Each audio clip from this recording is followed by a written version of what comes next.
Bienvenidos, worldwide fans of the planet's hottest entertainment with an edge. I got Jaime En Fuego here for my namesake program. That's right, Enfuegotainment here at the Phoenix Film Festival. Such a pleasure and an honor to cover this with the horror show, haha, as you see from the shirt there. But yeah, this is me just doing a few Rapido Fuego reviews about stuff that I have seen here. So I'm not going into the bueno, malo, and feo. It's not like a, drastic dissection or anything like that. But yeah, I got the chance this weekend to check out a film called Ophelia, and I must admit, based on a book, and obviously Ophelia, Ophelia. I'm singing that Bansky, sorry y'all, but yeah, character from Hamlet, obviously, and this is essentially the story told from her perspective. All-star cast, you've got Daisy Ridley in the title role, you've got Clive Owen, you've got Bill the Foil from 11/22/63, you've got Naomi Watts. Whew, she is smoking babylicious, always.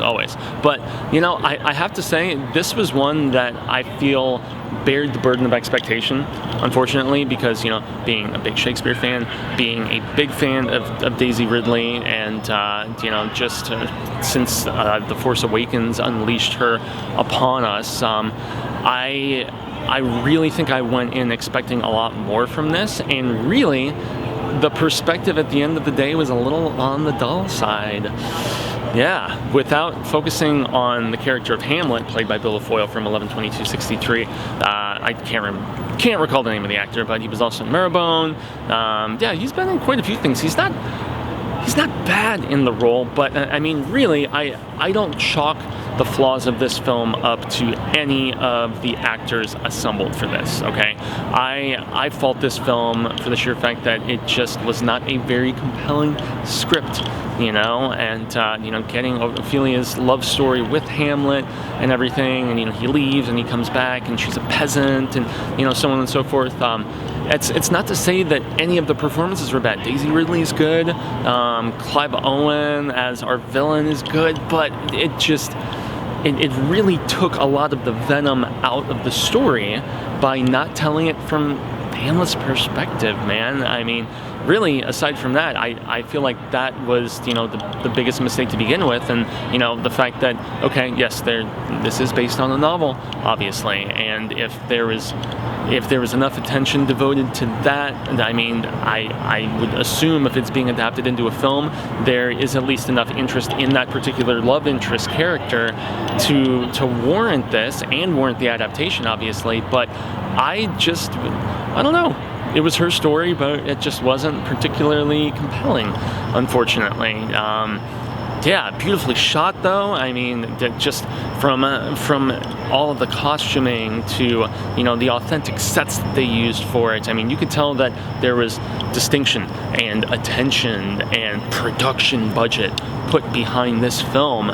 But I have to say, it really fell flat for me, unfortunately, and that's about the extent of it. It's interesting because it is like one of those modern take approaches where, they even described it in the Phoenix Film Festival booklet as being a modern versed take on it. So it's not full on like very proper Shakespeare sort of thing, But I honestly didn't feel like the language was that modern that was utilized. It was serviceable. It was fine, but it didn't have that eloquence, of Shakespeare. And I think maybe that was another detriment to it.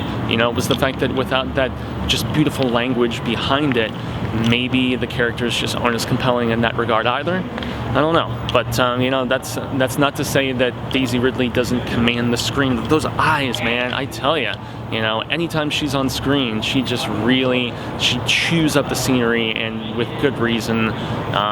Clive Owen's okay, I guess. Naomi Watts in dueling roles is good in this too. But once again, I just keep circling back to the script, and that I can't champion the idea of telling the story from Ophelia's perspective to begin with. So yeah, that's about all that I can say without spoiling this review, but obviously film is subjective, everybody, and once this hits theaters in its proper release, give it a shot. It's not, It's not a bad movie, but yeah, I guess I'll give it 3 out of 5. You know, it's a bueno film, you know, but beyond that, it's not really anything in particular that is going to wow anybody, you know, in any immense regard, at least in my estimation. But hey, you know, check it out, see what you think, and make up your own mind if you feel the need. So, I've been Jaime En Fuego. I extend a grande gracias for anybody tuning into this review. You can find me on all social media sectors, just like you see it spelled right there below, Jaime En Fuego,